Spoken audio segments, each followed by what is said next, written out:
हाँ, अब तक हमने बच्चों मेंडल के विभिन्न प्रयोगों के बारे में और उनके विभिन्न निष्कर्षों के बारे में पढ़ा।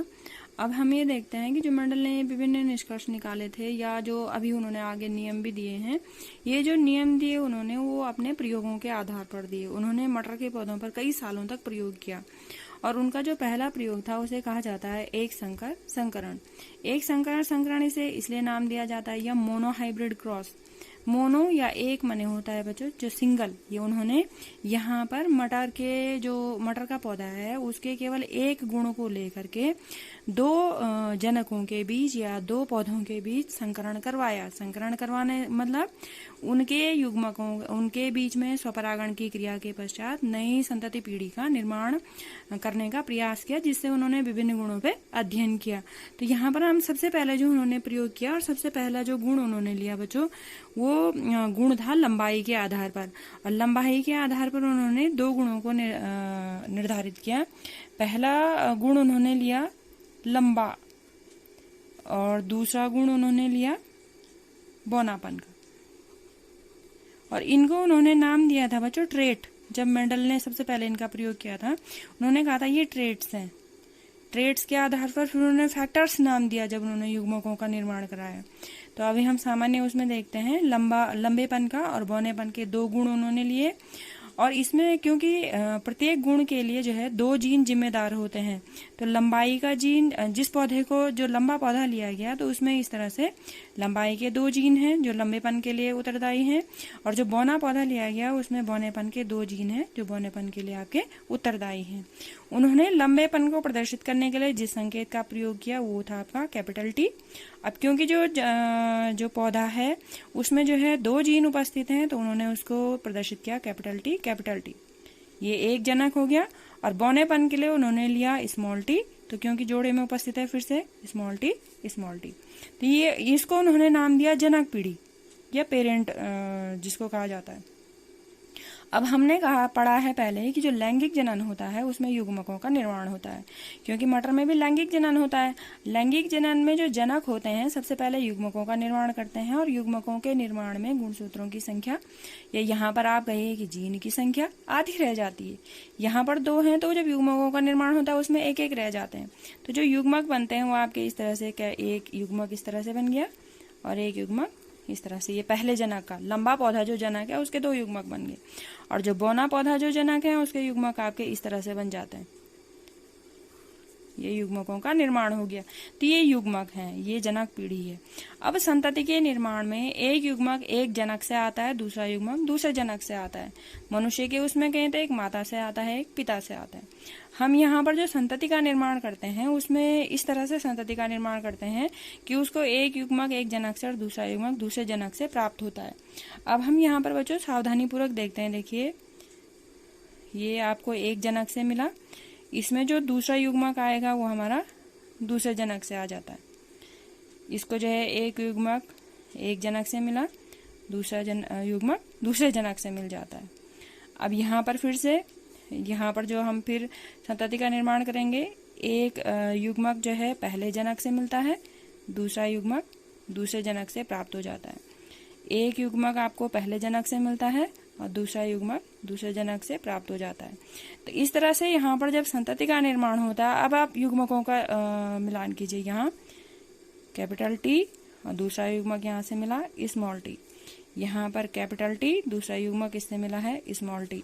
फिर यहाँ पर आप देखिए बच्चों एक युग्मक यहाँ से आया है कैपिटल टी स्मॉल टी, और यहाँ पर फिर से एक युग्मक यहाँ से आया है, एक युग्मक आपका यहाँ से है कैपिटल टी स्मॉल टी।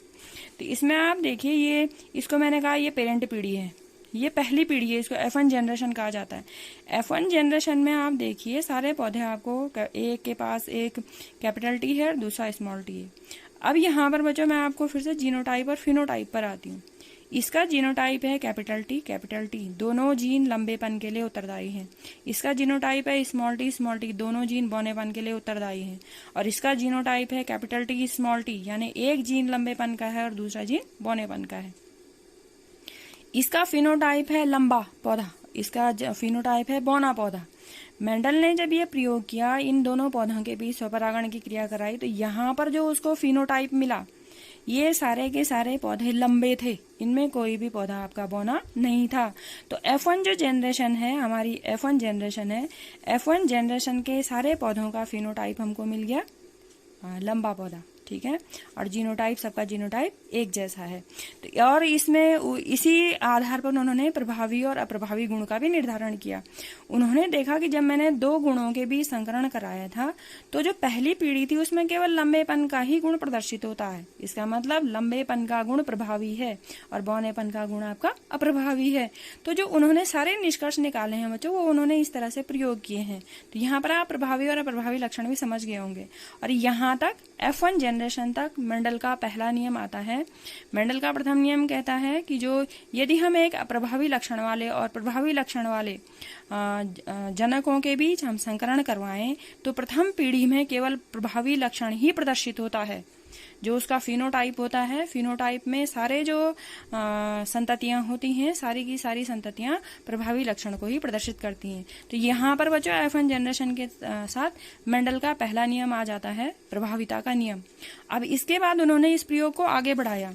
उन्होंने क्या किया, उन्होंने यहाँ पर जो F1 जनरेशन में, क्योंकि इनका जीनोटाइप सबका एक जैसा है, इसमें से किन्हीं भी दो पौधों को लिया और उनको जनक रूप में आगे बढ़ाया। एक पौधा और दूसरा पौधा, इन दोनों के भी इन्होंने स्वपरागण करवाया। और फिर से स्वपरागण की क्रिया में फिर से युग्मक का निर्माण होगा।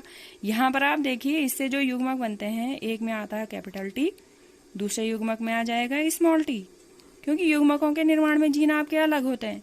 यहाँ पर आ जाएगा हमारा कैपिटल टी और दूसरे युग्मक में आ जाएगा स्मॉल टी।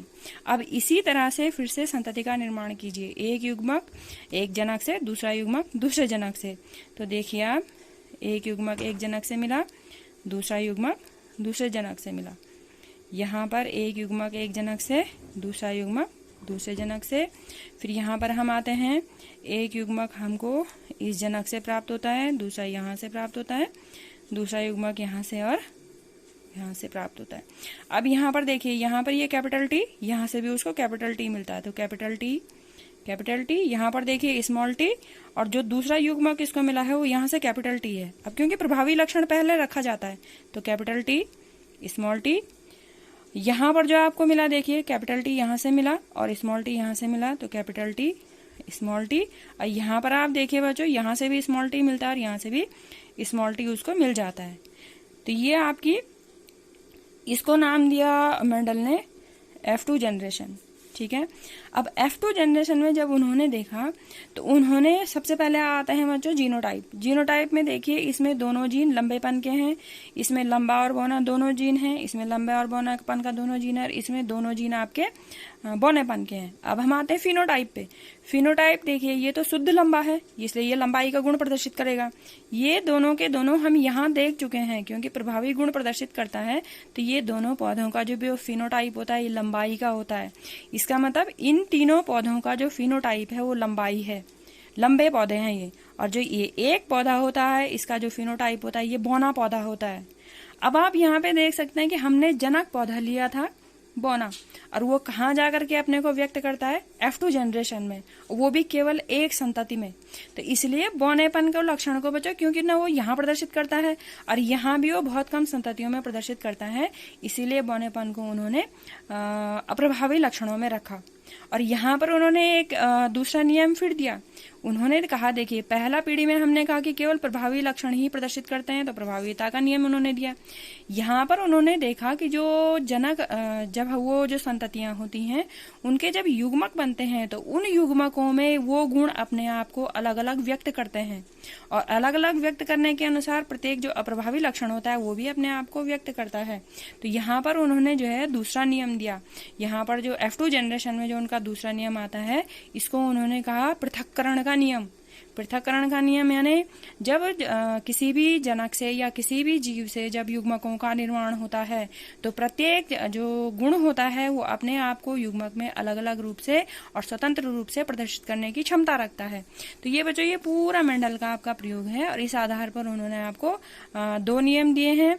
और पहला नियम प्रभाविता का नियम और दूसरा नियम आपका अप्रभाविता का नियम, और इसमें आप जीनोटाइप और फिनोटाइप भी बता सकते हैं। इसमें F1 जनरेशन में जो जीनोटाइप है, चारों के चारों का जीनोटाइप एक समान है, और फिनोटाइप भी यहाँ पर चारों के चारों का फिनोटाइप भी एक समान है, यानी सारे लंबे पौधे हैं।